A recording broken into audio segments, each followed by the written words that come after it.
Good morning. We are live Yeah, now. live now. All right. Good morning, everyone. Welcome back. It's lovely to be with you now for the second day. I hope some of you, I really hope all of you, but even if some of you practiced some of what we talked about yesterday, perhaps in the evening before you went to bed, or sometime just to help strengthen a lot of what we talked. Because, you know, just talking and listening to these wonderful concepts, at the end of the day, they're not that helpful if we don't get to actually experience them.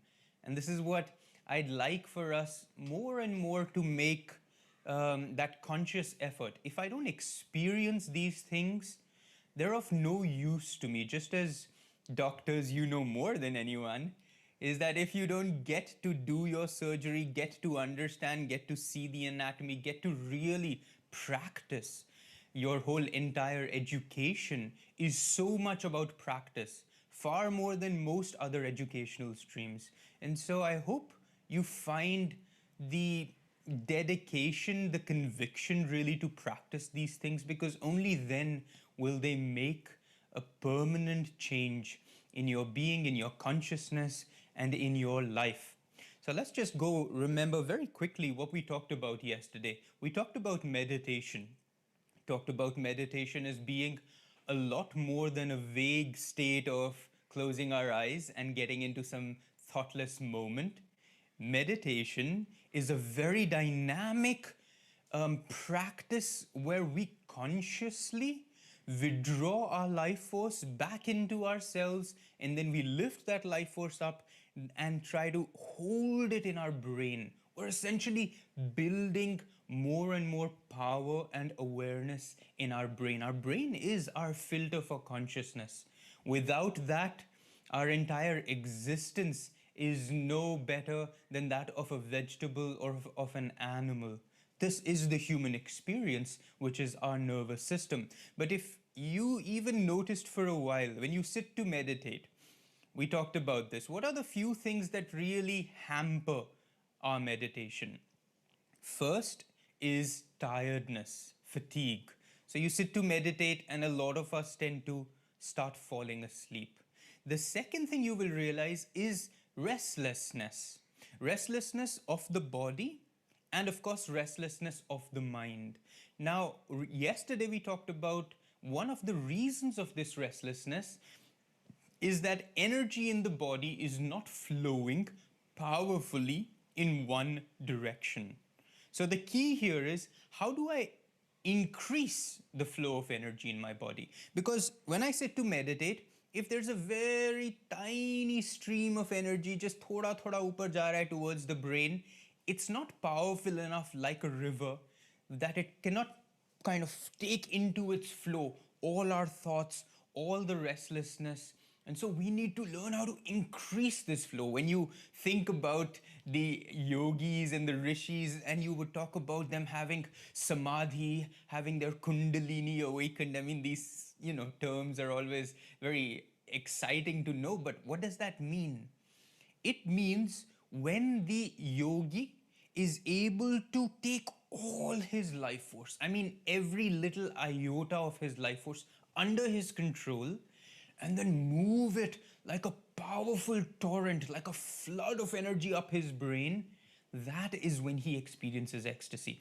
And you and I can experience and do experience moments of it. As we said yesterday, every time you feel happy, every time you experience any positive state, it is because that life force, that prana, has moved up the spine. And every time you feel the opposite, it is because that life force and prana has flowed down your spine. And so when I start looking at life from this perspective, I have to start asking myself two questions. One, how do I increase the flow of prana and energy in my body?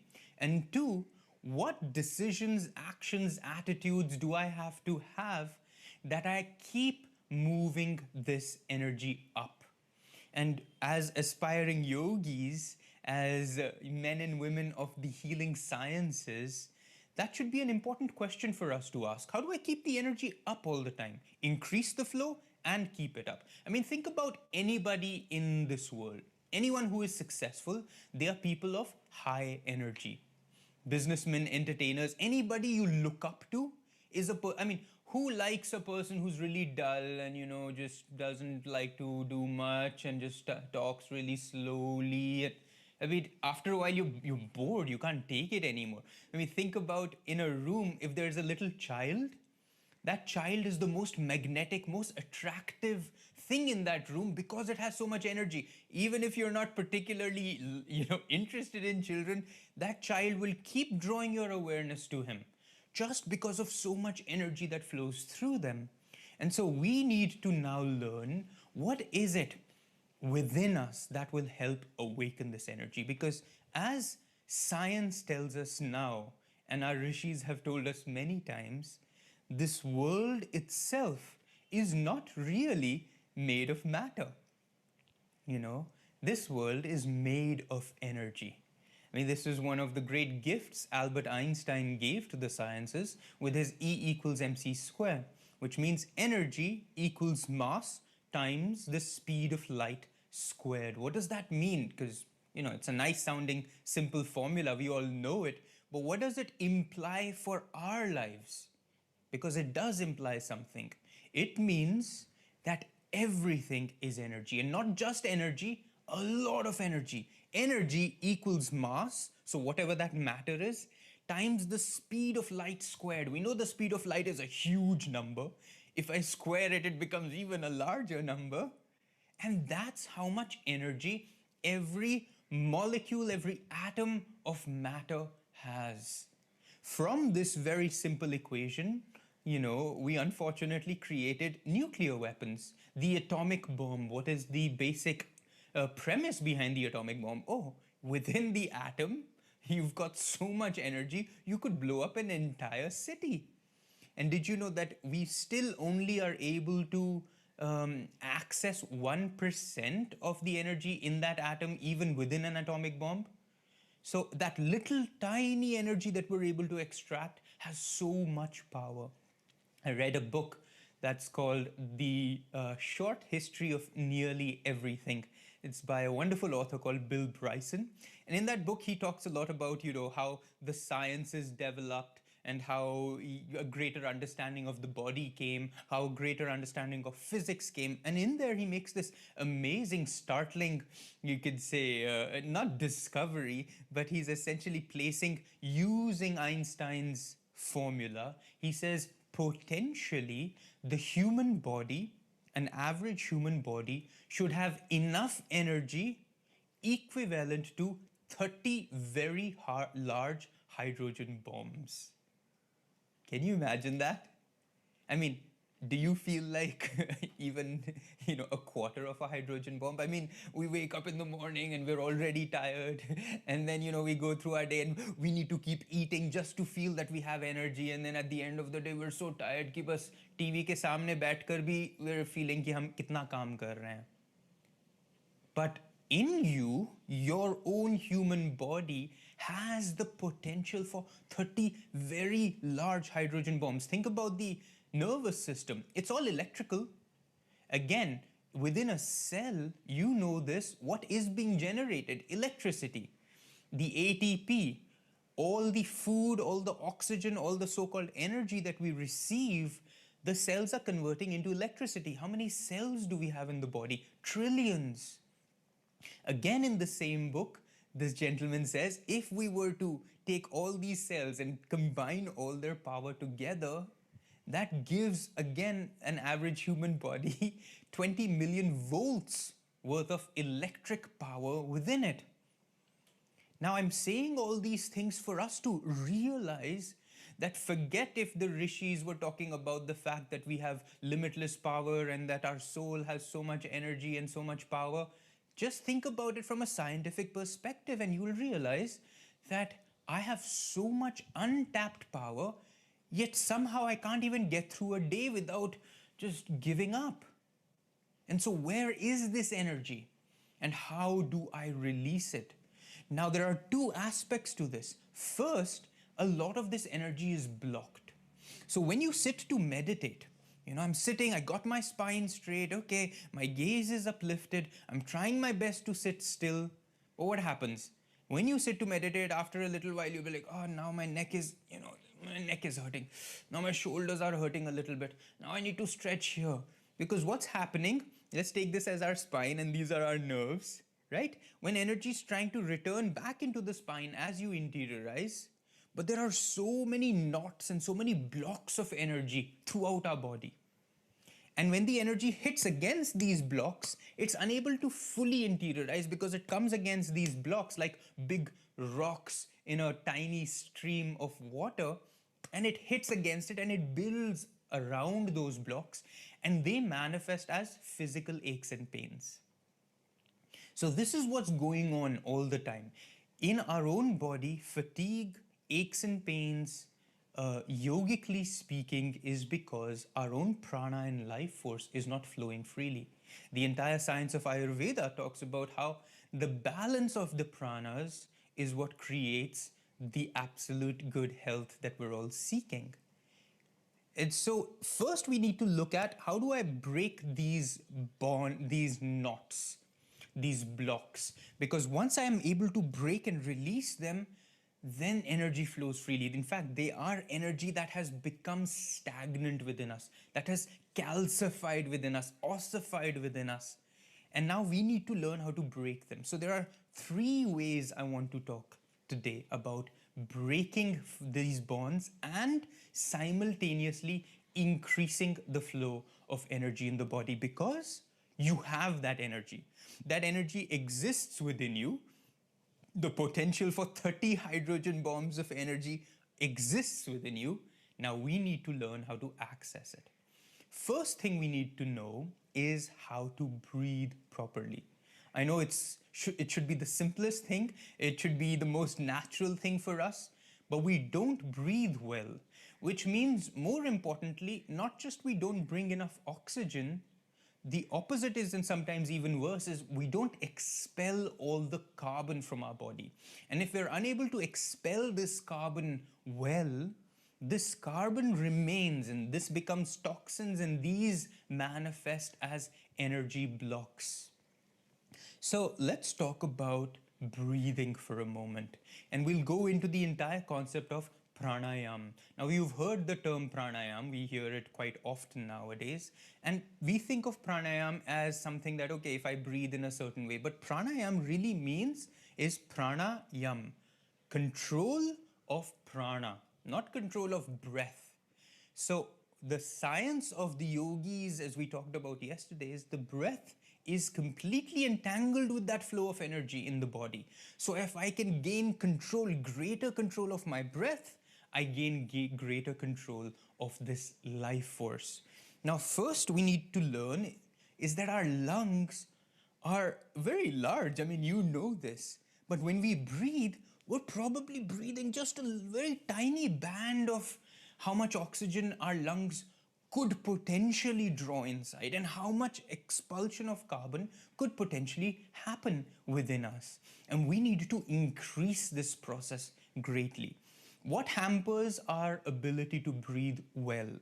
Well, again, as we talked about yesterday, it is our posture. If I sit this way, I compress both my chest, my lungs, and most importantly, I compress the diaphragm. Now, you know the diaphragm is the muscle that is responsible for the breathing process, and it needs to have space. It needs to be relaxed enough that it can work. But if I am bent all the time, if my spine's always down this way, how do you think I'm going to be able to breathe? If I kind of compress the very apparatus that I need to breathe with, it's not going to happen. So again, this awareness, this one awareness for all of you will drastically change your life, which is a straight spine. Because if energy is not moving up to the brain, as it is, you're going to be dull and you're going to get easily kind of tired. And if your breath, in addition, is not bringing at least oxygen, at least prana through oxygen, and expelling all toxins from your body, again, that will build, and heaviness and fatigue will develop as a byproduct. So think first about, I need to be breathing fully. So get that spine straight. Every time you remember, I'm at the desk in my office, how is my spine? I'm in the kitchen and I'm cooking, how is my spine? I'm at the bus stop and I'm waiting for the bus, how is my spine? Again and again, come back to this awareness. How is my spine? I mean, if I sit this way, I already feel so energetic. But if I sit this way, I mean, even in my mental attitude, this heaviness is already drawing me down. No wonder so many of us are just kind of zombie like in our lives. So get that spine straight. And then the next is, let's work with the lungs as they fully are. And what we will do now is what's called diaphragmatic breathing, but even another step further is called the full yogic breath. Now, when you breathe correctly, and we all breathe correctly, especially when we are lying down. When you lie down, you will see very easily your stomach rise and fall as you breathe. Because when we lie down, the spine is straight, all your organs are relaxed, and the diaphragm is free to operate. But when we are standing, when there's tension in our lives, tension in our body, then the diaphragm cannot operate. So with this straight spine, what I want for us, let me just zoom out a little so you can see more of me. What I want for all of us, first and foremost, is to place our hands on our diaphragm. Just take one hand, place it on the diaphragm. Now your diaphragm, you would know, I'm sure, really well, but just above your stomach and just below your lungs, just below the rib cage right here. It's a muscle, it's a dome-shaped muscle. Now, you may not be able to see my hand, but when I inhale now, a nice long inhalation, my diaphragm expands. And as that muscle of the diaphragm expands, what it does is it creates a vacuum in your lungs that just draws the air in. And then when I exhale, the diaphragm once again contracts, thereby pushing the lungs up and pushing the air out. You see, this whole process, this muscle of the diaphragm is creating first the vacuum to bring in air, and then the pushing of the air so that you expel out that carbon completely. That's how important this muscle is. So let's just place our hands there. Sit up nice and tall. And what I'm going to do is I'm going to count that we inhale to a count of 6, and then we will exhale to a count of 6. We won't hold our breath in between for now. Are you with me? Through the nose, together, let us inhale. And exhale. Again, inhale. Place your attention on the diaphragm. Feel it rising with the inhalation. Now exhale. And feel that diaphragm naturally withdrawing back in. Let's take a pause for a moment. So this is just step 1 of your ability to fill your lungs. In a full yogic breath, there are 3 such phases. The first phase is the diaphragm expands with the inhalation. The second, after the diaphragm has expanded to its maximum, then your rib cage just here, then this expands a little bit.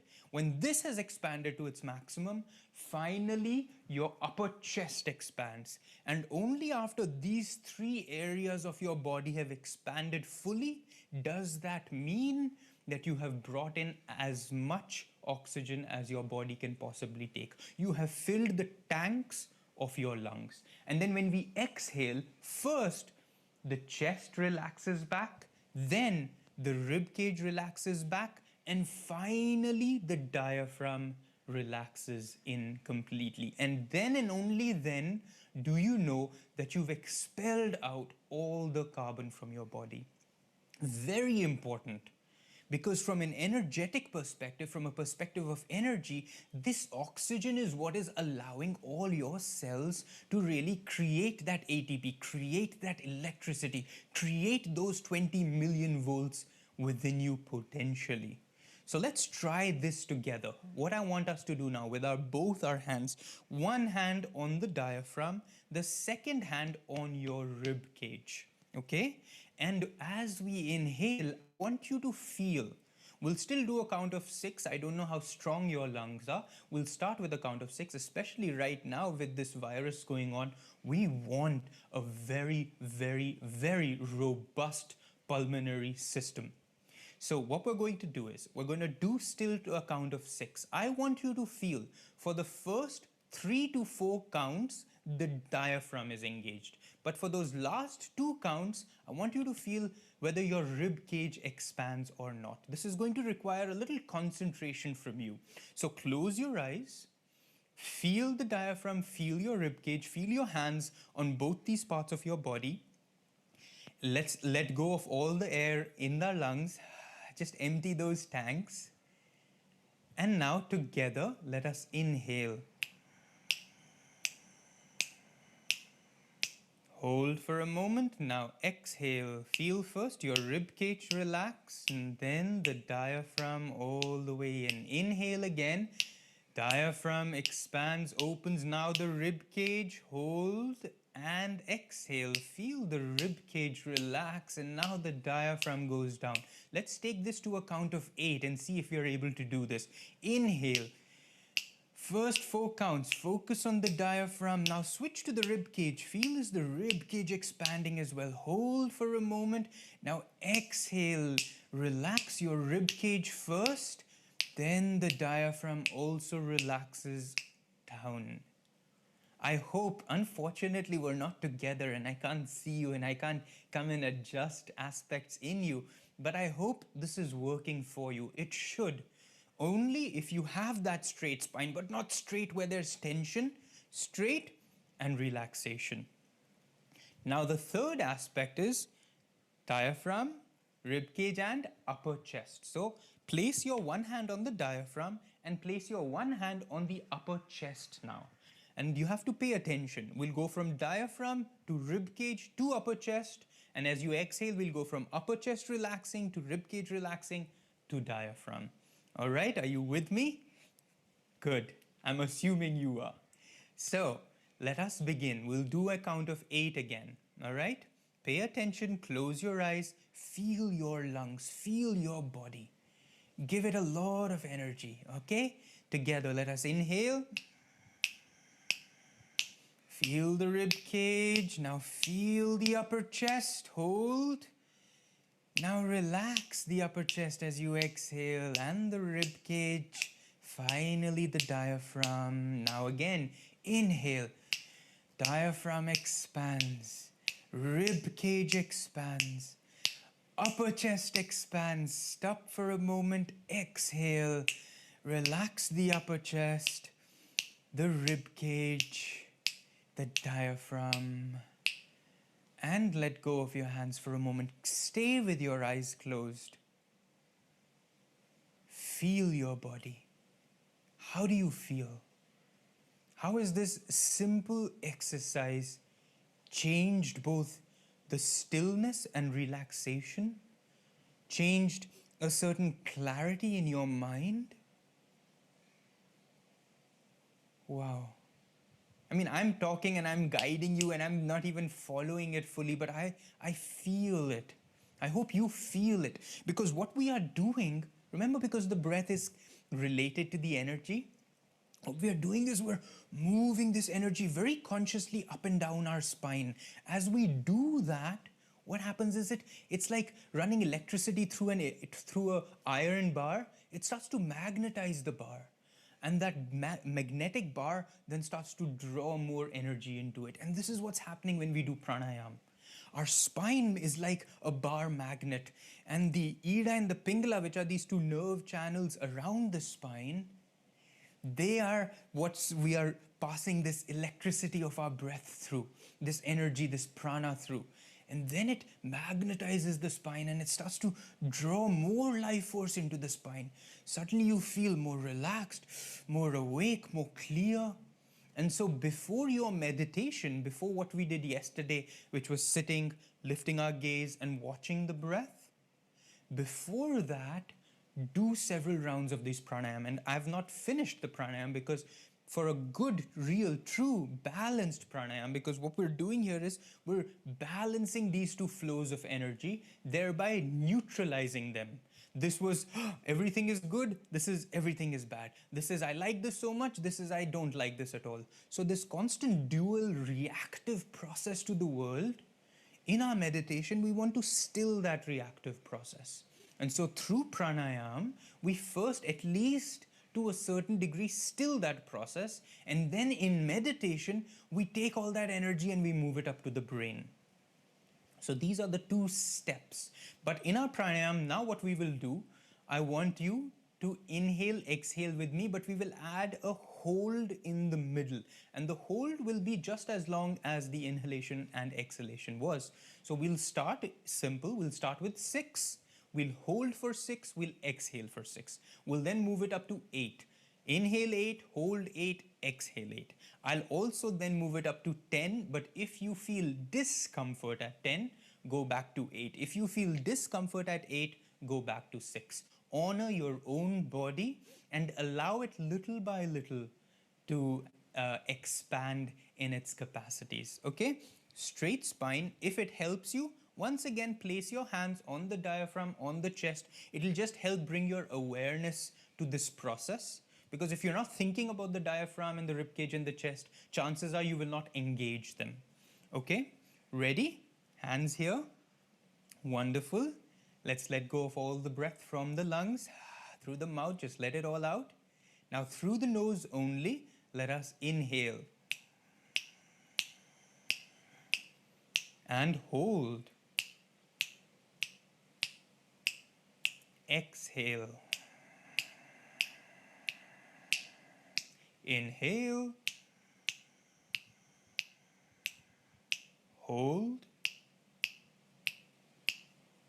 Exhale.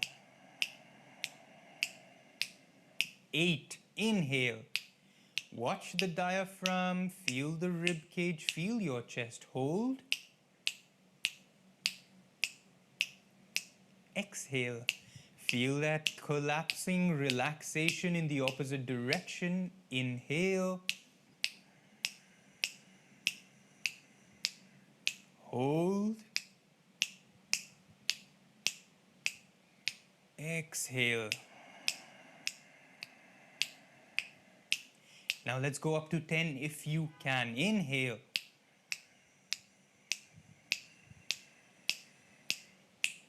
Hold. Feel that fullness of your lungs. Feel that expanded chest, expanded rib cage. Exhale now.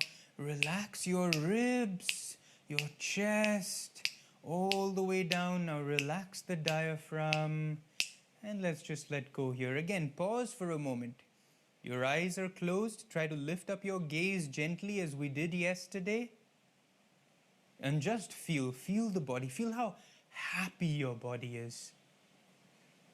Feel how energetic it is, but not restlessly. It's not, I need to do something. It's this really calm energy. This is the kind of energy that then you can put into your work, you can put into your family, you can put into your relationships. Now, this is one thing, which is the energy that we need to bring in from oxygen and the energy blocks that we need to expel the toxins in the form of carbon. Already, if you start doing this several times during the day, a lot of your problems, a lot of your lifestyle diseases, a lot of the immune system, especially the respiratory system, which is weak, it'll really start getting strengthened. All your cells will be infused with a little bit more power. And so that's step 1. Now the next thing is that in the body itself, and especially in the muscles, a lot of this energy is trapped. Now, when we go to the gym, for example, if some of you do go to the gym, even if you don't, you'll probably know what people do in the gym. And what is it? That they go and they try to lift really heavy things, right? Now, why do we go and lift heavy things? To build our muscles. Because when you lift something that is heavy, a lot of willpower needs to be put out. And when willpower is put and is forced to flow through our muscles, it opens up the muscles and releases a lot of energy. And it is this prana that then helps build the muscles. Think about it this way. The correlationship between will and energy is an important one. Say you've just ended your day, okay? You've had a long day, hard day. Nowadays, perhaps you've spent a lot of time on Zoom meetings like this, and it's just been one meeting after the other, or just it's been a hectic day. And at the end of the day, you're tired, right? You feel, we feel like a battery. Apna energy just keeps depleting. Whenever we eat food, thoda upar chala jata hai, but then again it starts coming down. And at the end of the day, our batteries are pretty much on the low setting. Now, if I ask you in that moment of that really low setting, and I ask you, okay, now you have to go and clean and wash all the dishes, you will be like, oh no, I don't have any energy. I'm just tired. Please, can't you just do them? Like the very thought of doing something we are not too fond of will kind of even bring your energy lower. But if I ask you, oh, let's go out, oh, the lockdown is over, the restaurants have opened up, let's go out and have a wonderful meal after so many months outside. And if this is something that really interests you, you will be suddenly like, yes, let's go see our friends. Let's go see somebody I've not seen for a long time. And suddenly that same amount of energy that before was at its lowest setting, but if you think about doing something you like, that energy returns. Suddenly it's like, yeah, let's go. I'm ready to shower. I'm ready to step out. Now, how can the energy change so drastically? When if we think of energy as a limited quantity within us that only goes down and down and down, how and where does this energy come from? It comes from will. When you will to do something, when there is willingness in you, the energy automatically rises. And that is the very basis of bodybuilding.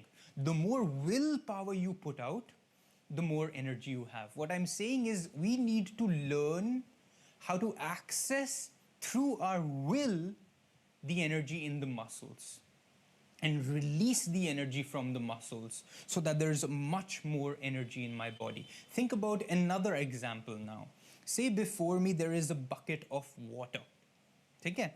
Now the bucket, I think, is empty. So I go up to the bucket and I want to lift up this bucket. But the moment I'm about to lift the bucket up, I realize, in fact, it is so full of water that it's completely filled to the top that I thought it was empty. Now, will you be able to lift that bucket up with that original intention ki ye khali tha, that this is empty? No. Now, suddenly, once you realize this bucket is full, what do you have to do? Your brain has to readjust and send out much more willpower, therefore much more energy. And when that happens, only then can you lift up that bucket. And as you're lifting it up, what will happen? You will see your arm begins to vibrate because it takes a lot of will to lift that heavy object. And this is the basis for what my guru, Paramhans Yogananda, created as a set of 39 exercises called the energization exercises. Now, we're not going to go through all 39, but I want to introduce to you the basic principle behind these exercises so that you can at least do one or two of them daily. What these will do is help flush your entire system with willpower and energy. And the more willpower you put, and this is what my guru said, the greater the will, the greater the flow of energy. Have you ever heard of moments where under extreme duress, in an accident or something very bad has happened, a mother has a child who is stuck somewhere, in those moments of complete chaos and suffering, people have been known to display great amounts of will. There have been moments where a mother's been able to lift an extremely heavy object to be able to help somebody, help her child from out under there. Because when the human consciousness is not thinking about itself as limited, and in that moment, it's only thinking about kya karna hai. I mean, think about pro athletes, people who climb mountains on a cliffside without any safety gear. The amount of will that they have gives them so much energy that we can't think of that. So what we really need to do is learn how to develop our willpower. Most of us think कि जितना मैं कम करूं उतना मैं खुश होऊंगा. So if someone gives us a work to do, our first tendency is to think, how can I do this bilkul sabse kam? What is the least amount of effort I have to put out and get away with this? But that is not how you will live a fulfilled life. Our fulfillment comes from how much more energy can I generate? How much more energy can I put into this? Only then, every time you've put out energy, you've always been happier. Every time you've slept on the couch for hours and watched Netflix, I mean, have you felt happy? Have you felt fulfilled? Have you felt amazingly alive? Or do you feel like a worm? Okay, matlab, theek hai, I dulled my senses and I didn't have to put energy, but what did I gain? And so we need to learn how to get more energy flowing through the body. And we're going to do this through the most simple way. We're going to use the breath again, but in addition to the breath now, we're going to use this tension and relaxation. See, when my hand moves, and again, it's wonderful to be talking to doctors here, because what allows my hand to move? It is the contraction and relaxation of the muscles, right? To get this movement, my muscles have to contract and then they relax at the end. When I have to walk, my muscles have to constantly contract, relax, contract, relax, contract, relax. Now, in that contraction, energy is sent to those muscles. In that relaxation, energy is returned back to the nervous system. And this process is constantly happening. Energy is being sent, energy is being withdrawn, energy is being sent, energy is being withdrawn. But it's happening on a very minute level because we are not consciously aware of it. If we bring our consciousness to this process, we can increase this flow of energy by many, many fold. And this is what I want us to do right now. What I'm going to ask you to do is we are going to do a very special breath. This is called the double breath. In the double breath, what we do is we take a short inhalation followed by a very long inhalation, and it goes like this through the nose. Let go of the air. Try this with me. Short and long. Let go. Short and long. So what this does is, as opposed to just one long inhalation, this actually first brings in a shot of oxygen, and then it allows the lungs to open up to then bring in a larger amount of oxygen as the second phase.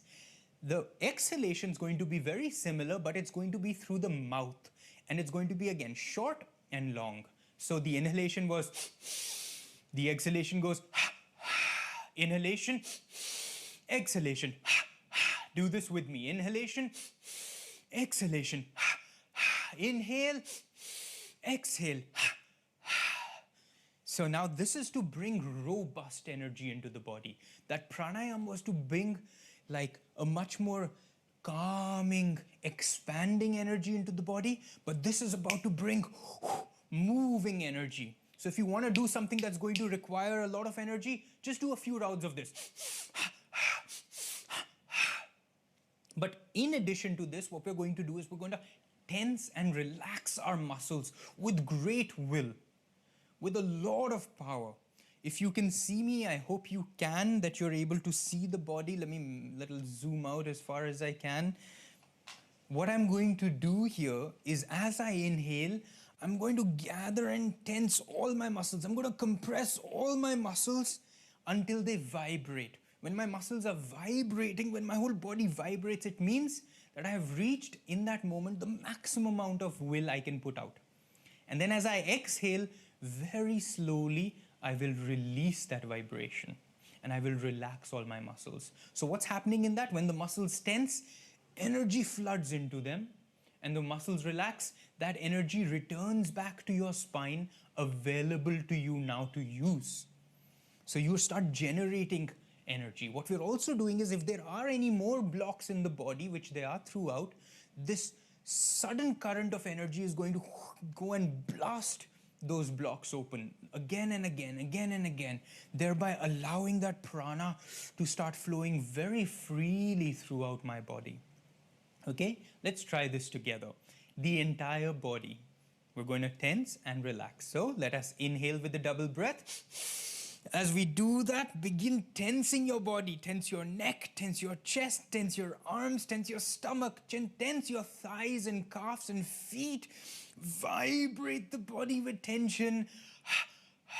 Exhale, gently relax. Let go of that tension.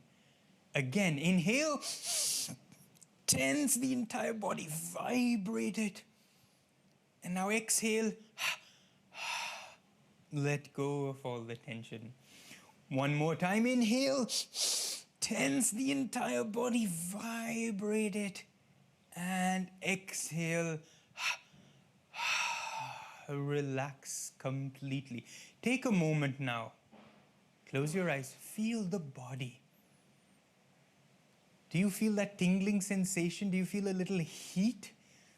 Do you feel that energy? Do you feel lightness in your body? This is because suddenly now energy is flowing freely. Now, when we go to a gym or something, the problem is that we are too focused on the external things. We're focused on the weights, and we're focused on, this building of muscles.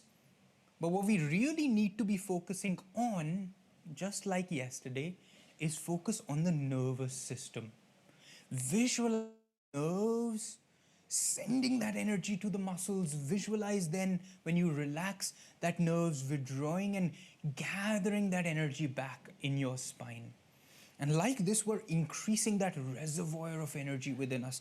Already it starts to feel, okay, I feel better now. I mean, think about it.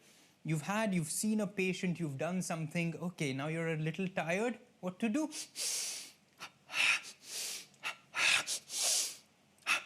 Okay, let's bring in the next person. Like this, again and again, every hour, every 2 hours, if I keep doing this, but you have to do this very consciously, and you have to do it throughout the body. Don't just tense your arms and relax. Really be aware, are my legs tense? Are my feet tense? Is my thighs tense? Is my abdomen tense? Is my chest tense? Is my neck tense? Only then will we flush that entire system. In fact, another thing you could do in order to learn to control this process is go part by part in the body, where you say, okay, right now let me tense only both of my 2 feet. Let me feel that I'm sending so much energy into the muscles of my feet right now through my nerves. And then let me relax my feet. Now let me tense only my calves. Tensing the calves, I'm sending energy only to the calves, flooding those muscles, breaking any blocks that are there. Now let me relax my calves. Now I'm going to tense my thighs. Tensing only my thighs, I'm tensing them, vibrating them as much as I can, using the will, going into the thighs. Then I relax it. Like this, you can work with every individual muscle. If you feel that I have a lot of pain around my neck, around my shoulders, what can I do? I can inhale and I can tense my neck and shoulders. I can exhale and relax them. Again, inhale, tense your neck and shoulders, let them vibrate, put out a lot of will into them. Exhale, relax. Again and again, if you do this, you start to break those blocks. See, that is what creates tension. When around a block, energy starts to build and it can't flow freely, it manifests as pains, as aches, as tension, as fatigue. So we need to learn how to keep this energy flowing powerfully. And remember, you have a lot of energy. Don't let anyone tell you you don't have enough energy. Don't let your own mind tell you tomorrow we are going to work with the mind. We're going to work with thought. We're going to work with affirmations. We're going to work with the habit patterns that we've created that tell us that we are limited, tell us that life is supposed to be miserable, tell us that all our dreams and hopes are the only ways we will be happy. And to completely change that awareness, that outlook. How do you feel right now? I mean, I really feel very, very good. I mean, I do this every day, but every time I do this, I marvel at just how amazing this is. And it's so simple. It's using the body intelligence. It's using the natural realities of the body. Oh, contracting the muscles and releasing the muscles. That's how the body functions. That's how movement is created. That's how energy is shared and distributed throughout the body. What if I take that process and I increase it? Oxygen. Yeah, what if I increase the amount of oxygen I bring? What if I'm more aware of how my own breathing takes place? These aren't things that I have to go out and figure out or get some sort of great degrees for, but it takes a lot of awareness and a lot of constancy of practice. So that is all up to you now. That nobody can teach you, that nobody can do for you. This is the part where, okay, it feels good, it works, it's simple, but now I have to do it every day, all the time. Okay, so now let me give you a basic flow of what I would appreciate you start to introduce in your daily lives. This is how it's going to be. In the morning and in the evening, or any time during the day that you find the time, you are going to meditate. Before you meditate, though, you sit in the straight spine, whether it's on the floor in Padmasana or Sukhasana or Vajrasana, or if it's on a chair. Just remember that you're not leaning back on the chair, but you're sitting front and forward. Let me zoom in now so that we can look into each other's eyes more clearly. Sit straight and do 6 times the double inhalation, tensing of the body, double exhalation, so that you just flush and open your body first. Get that energy moving powerfully. Secondly, then you will do 6 rounds of the pranayam that we did. You will inhale, hold your breath, exhale. Now you can do it for a count of 6, you can do it for a count of 8, 10, 12, 15. The more you do it, the more powerful this practice is. But you have to be comfortable. There should be no tension. It shouldn't be like, I'm trying to hold my breath and hold Nira and I have to let go. It should be very controlled, very relaxed. But remember, diaphragm, rib cage, chest has to be engaged. Place your hands there every time you do the pranayam. Feel if this is working or not. Now I have relaxed my physical body through the tensing and relaxing. I have relaxed my energy in the spine by regulating these breaths and neutralizing these 2 currents in the Ida and the Pingala. Now, both my body and my energy is calm enough for me to start watching my breath. Remember, we bring our thumb up, move it 15 degrees at the height of the head to find that gaze. Even though my eyes are closed, I keep that gaze. Energy now that has increased in your body. Also, the nerve channels, the nadis are more open because you have passed a lot of energy through them, so that interiorization will take place faster and better. The restlessness of your body will be reduced greatly. And then the energy starts to move up as you keep your awareness here. And as you start watching the breath, the mind gets singularly focused. And when the mind gets singularly focused and all the energy starts moving up, that is when you start experiencing these greater states of awareness. That is when you start experiencing this expansion of yourself. That is when you start experiencing greater and greater joy, greater peace that is not conditioned by anything outside of yourself. And you start to realize, I am this peace. I am this joy, this happiness that I'm looking for. It is only that that particular thing outside me created the response of happiness inside me. But now, if I can just learn to lift my own energy up at will, then I don't need things, people, circumstances to dictate how I should feel. Then I don't need to give in to anger, irritation, frustration, stress, worry. Because when I find my own center, when I awaken my own power, that so much of power resides within me. And when I feed my brain, and especially my frontal cortex, with all that power, it opens up a door of perception that I have never experienced before.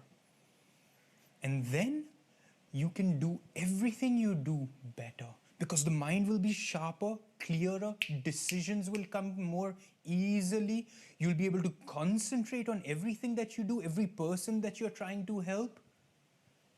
And there's so much energy in yourself, in your body, that you can just keep going on, and nothing can stop you. That is the power that you have. But it is also the power that you have to awaken through discipline, through consistency. Okay? I see there are a few questions. I'm just going to come close in, take a look at those questions, and let's address those. Okay, Dr. Gopal, I feel a hollow space at frontal lobe when I meditate. Also, I feel pressure there when I meditate. Is it normal? Very good question, Dr. Gopal. First, if you feel that hollow space, that's perfectly fine. In fact, when energy begins to move up, you can feel that energy building here. And for some people, especially early on when you just start meditating, because our brain has never before received so much energy. I mean, when have we actually given energy to the brain before? Never. But now we're suddenly feeding it energy, so it gets a little heavy for the first few times that you meditate. Then it becomes very accustomed to that, and then you don't feel that anymore. However, it is important to remind you that if you are gazing too up and too single-pointedly, where your eyes are getting crisscrossed and you're having to really put out a lot of effort and tension in your eyes, then yes, discomfort can build here and a little kind of tension and strain can build here. So you have to be very careful with the eyes. Don't lift them up too much. Don't try to cross-eye them. There is no point here specifically that we are looking at. It is this entire region. The only purpose of lifting the eyes are that the eyes will help direct that energy up. So keep them very gentle, keep them parallel.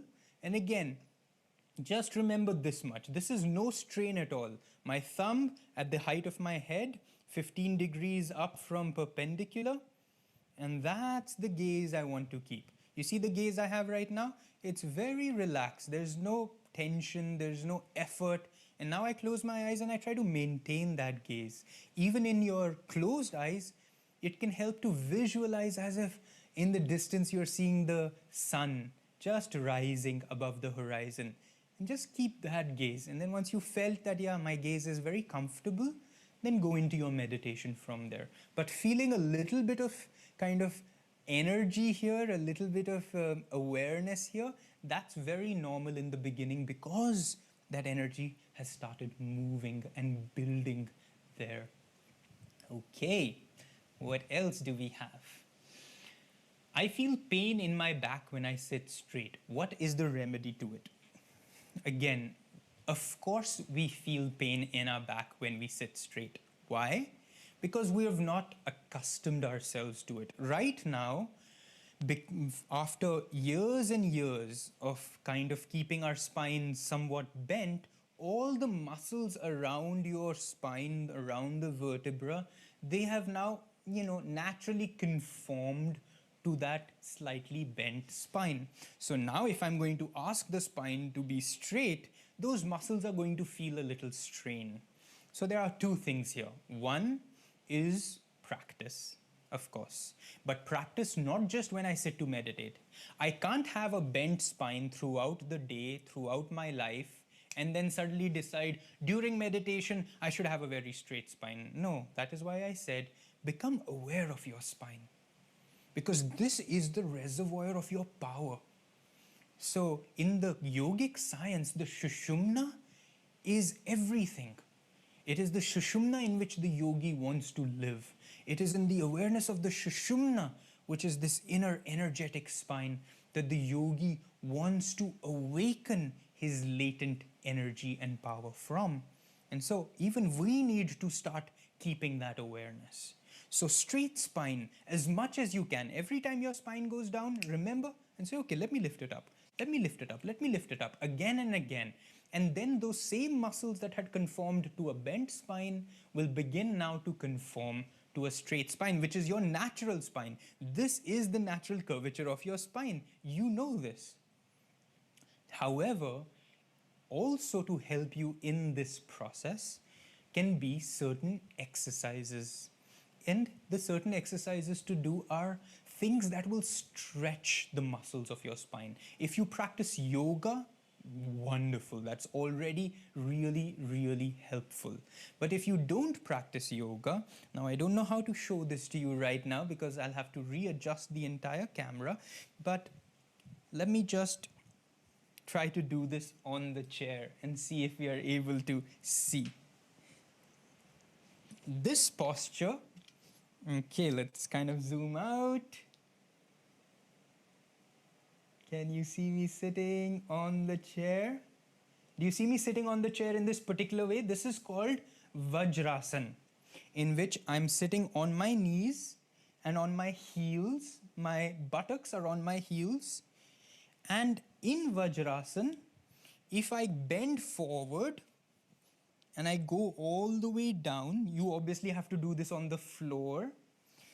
Go all the way down, I go into what's called in yoga Balasana, the child pose. But when I do this, what it does is especially it opens my lower back and stretches the muscles there. And all I need to do is just touch my forehead to the floor if you can. If you can't, because your spine is not able to stretch well enough, place a few pillows in front of you and just try to touch your forehead till as far as you can go on the pillow. This will really help every day, and you can do this before your meditation as well. Every day this will help really open the spine very gently, because I don't know what your age is, I don't know what your body type is right now, and so a lot will depend on what postures I recommend to you, but this is a very safe posture. Unless you have a heart problem, because when you have a heart problem, you should not be kind of putting your heart too down where your head, where a lot of energy rushes. But when you do the Balasana, it helps both open and stretch the spine, but it also helps bring a lot of, through gravity, just energy to the brain. So it's a very relaxing asana as well. And then, of course, there are just very simple stretches that you can do. One of the most simplest stretches, keep your spine really straight, bring actual tension in the spine, so almost arching your back a little more than you normally would, and then hands on your waist, and then push to one side and feel the stretch. Just push to one side, come back to the center, push to the other side, come back to the center. Remember I talked to you about 39 energization exercises that we do every day? These exercises are also very helpful. Now, the entire 39 exercises takes maybe 15 minutes to do, but they take time to really learn. If individually you are interested, or even as a group, if you ever want to learn these 39 exercises, we'd be more than happy to share with you the entire set, how they're done, why they're done, how do I send energy to every individual muscle, how do I increase the energy in the spine, how do I open and stretch my muscles so that I strengthen the muscles around my spine especially. And so, of course, it'll take time. So try these two things. Try the Balasana, try these simple stretches that really open the spine, and most importantly, try to become aware of keeping a straight spine. The more you do this, little by little by little, naturally your own muscles will conform to the right position. Let me take another question. So another gentleman says, Kailash, I start feeling giddy and slight headache when I do pranayam. Same thing. If the energy is going up, there tends to be in the beginning. So the only thing I would recommend is to lower your count. If it's too much for you in the beginning, then do, say, a count of 4. Right now, if our brain is not ready to receive this jolt of energy, we'll say, okay, we'll train the brain dhire dhire, like a muscle. If start with a very light weight, then I go to a heavier weight, heavier weight, heavier weight. Similarly with my pranayam, I start slow, maybe a count of 4, 4, 4, then I make it 6, then I make it 8, at your own pace. Whenever you feel discomfort, all you need to do is step a few steps down to the place where you are comfortable. And of course, again, watch the position of the eyes. If they're too high up, people tend to get a headache. So keep it low. Keep it just gently, just above horizon line. All right, how many optimum rounds to be done of these exercises? So 6 rounds is minimum.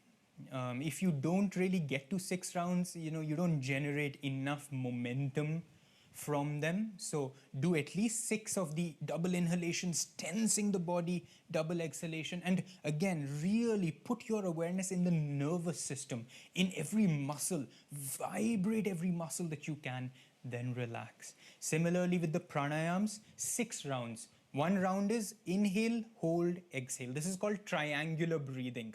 So you've got inhale, hold, exhale. Inhale, hold, exhale. So 6 such rounds. Minimum. You are more than welcome to do more. The more you do, the better. But of course, we're always constrained with time. So I'm trying to just give you the minimum right now.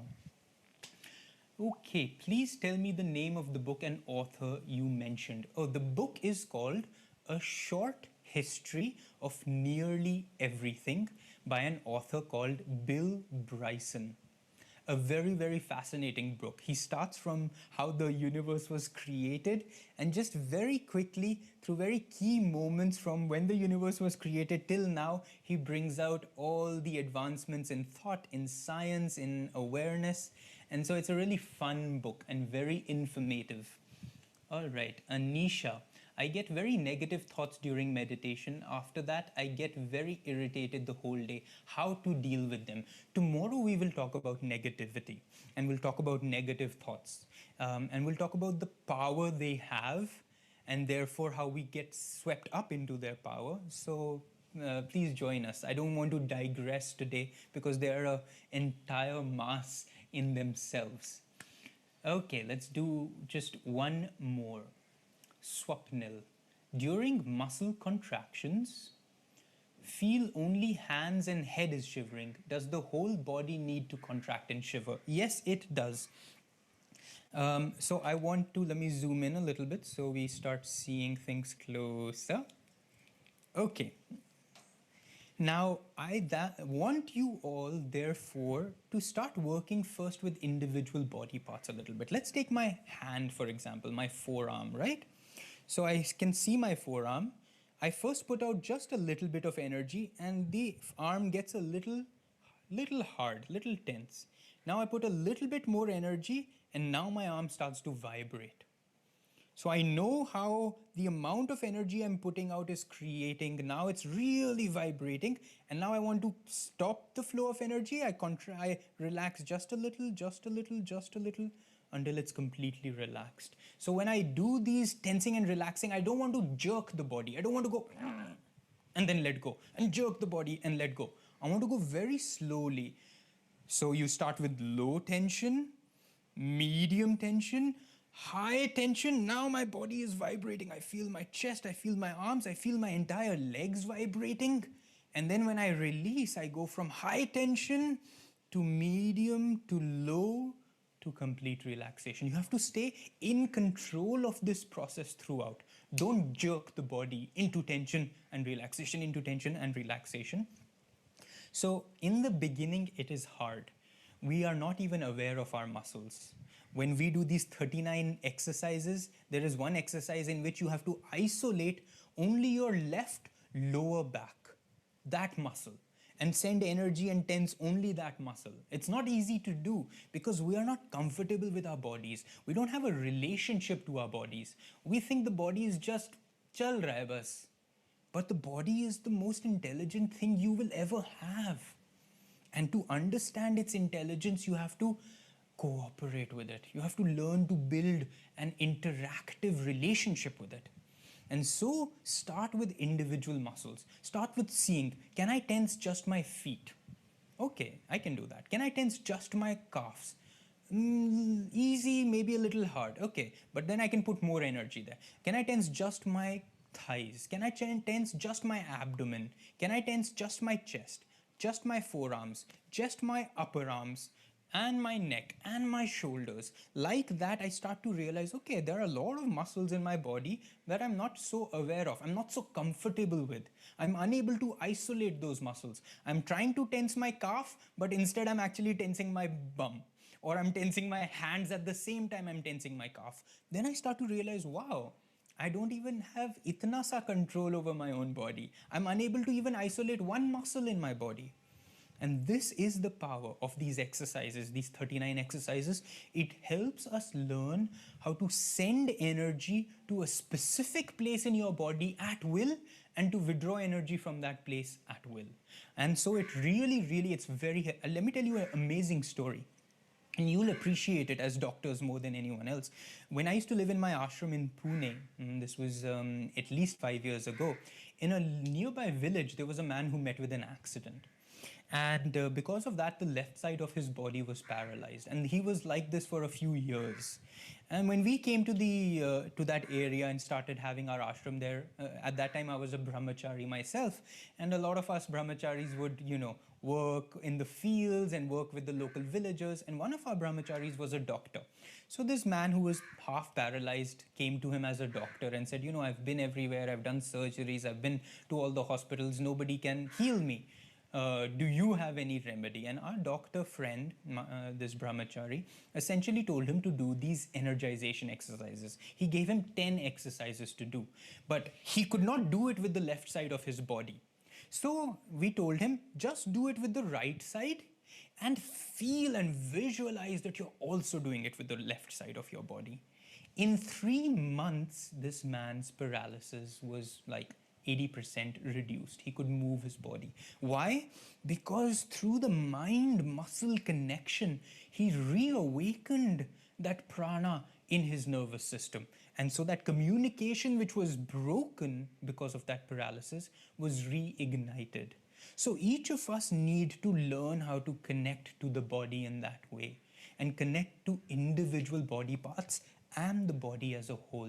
Because when you then do that, you're not just working with the muscles, you're working with the organs, you're working with your glands, you're working with the hormones. Every time you tense and relax certain body parts, you also end up stimulating the internal organs, the internal systems of your body. That is why it's so important. That is why physical exercise is not enough, because physical exercise makes us focus much more on the muscles. Right? The body really needs you to be exercising the respiratory system, really needs you to be exercising your own digestive system, really needs you to be exercising your entire lymphatic system. Unka kaun khayal rakh raha hai? Who's looking at them? This exercise of tensing and relaxing helps you start connecting, interacting, communicating with all these systems little by little by little by little. But again, it takes time and it takes a lot of effort from our part, but in a very, very good way. Okay, I'm going to do one final question because I see there are a lot more. Can we still do the breathing exercises with the mask on? Very good question. Nowadays, everything is a lot different. Don't do the breathing exercises with the mask on, because your mask over here is, it's holding a lot more carbon in it. It's also, if it gathers a lot of dust and things. So do these exercises ideally when you are not around a lot of people. I mean, again, right now we are in a very unusual situation. So, make sure that you're doing these exercises where you don't feel, even a little bit of uneasiness, ki bhai bahut log hain, am I going to take in something? So do them in your home, do them in your office when everything's closed. Don't do them with your mask on, please. But what you can do with your mask on is just become more aware of your natural breathing process, which is, okay, am I breathing diaphragmatically right now? I'm sitting on my chair and I'm on my desk and I'm working, but am I breathing diaphragmatically, or am I just breathing from this upper chest where I have to, and just bringing in itna sa oxygen into my lungs? So that part start becoming really aware of. Okay, am I breathing diaphragmatically? Am I breathing diaphragmatically? We should be breathing diaphragmatically all the time. Right now, my natural breath is diaphragmatic breathing. I don't have to think about it anymore because I've built the habit of it. So you need to start building the habit of it as well. Even with the mask on, bring that awareness. Is my breath, my own natural breath, I don't lamba nahi karna hai usko, but is my own natural breath involving the diaphragm so that at least even in that I'm bringing in as much oxygen as I can? And then if you're doing the exercise, the pranayam, then in that case, try if you are able to do it without the mask. The tensing and the relaxing you could probably do through the mask. That because it's just a very quick in and out, in and out. But these longer pranayams where you really need as much as you can openness, freshness, and especially when that carbon is really being expelled, you don't want it kind of building within your mask. Very good question, very appropriate for this time. Well, with that, I think let's call it a day. This was a lot of fun, wasn't it? I mean, isn't it amazing how much there is to just know and learn and experience? And then life takes on a whole different perspective. You see, we start tending to think of life as just this race where we all have to get ahead, where we have to, make as much money as we can and look a certain way for society and have certain qualifications. And we completely forget that the discovery of our own selves, of who we are, of what our potential is, that just gets completely sidelined. And through the yogic science, we're not excluding outward success. We're not excluding, greater and greater growth outwardly. But we are including in that process a greater and greater expansion of awareness, of self, of joy. So that when you finally have the money and the houses and the cars and whatever that you're looking for, that you don't look around and feel empty, that you look around and you feel fulfilled and you say, even if I didn't have any of this, I would still be fulfilled. That's power. And nobody has that power right now, but you can have it. We have it. And so let's develop that power, that no matter what's going on, I can remain unaffected. I can remain as joyful as I want. I mean, nothing can then hurt you. Nothing can harm you. Nothing can affect you. But you have to build this daily, every day. And you have to want to build this. The problem is we are too used to weakening our will, putting out less energy, कि जितना कम करें उतना ही बेहतर है. Now you have to shift that thought process and say, I want to do more, I want to do better. And then you will see amazing things will happen. Amazing things are already happening. And you people are already amazing in everything that you do. So have a wonderful day, and I hope to see you tomorrow for our last time together. I hope not last, but at least in this moment. And we'll talk about thoughts, we'll talk about habit patterns, and we'll talk about affirmations. How do I repattern my own mental attitudes, my own mental processes? How do I change them, regroove my brain? Have a wonderful